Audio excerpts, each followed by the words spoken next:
হঠাৎ করে সাইকেলটা নষ্ট হয়ে গেল এবং আমি সাইকেলটা ঠিক করতে কাকার দোকানে চলে গেলাম। তো আজকে ব্লগটা দেখতেই থাকুন। যেহেতু রাস্তাটা অনেক দূরে সেহেতু আমাকে হেঁটেই যেতে হবে। তারপর আমি হেঁটেই যাচ্ছি সাইকেল নিয়ে।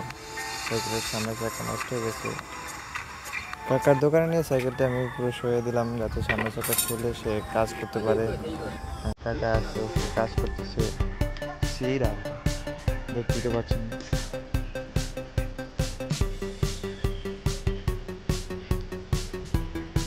সে খুবই দক্ষতার সাথে আস্তে আস্তে কাজ করতেছে। তার কাজটা সে পুরোপুরি বের করে ফেলবে, সুন্দর করে দেখতে পাচ্ছেন।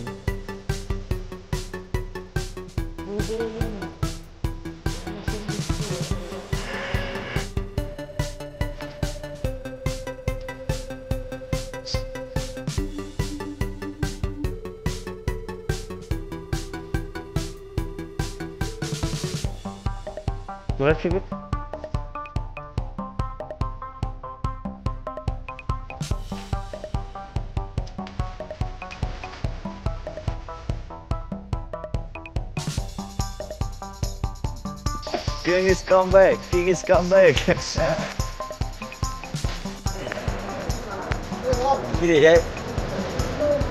এই রাসেল ভিউ তো ভালোই রে।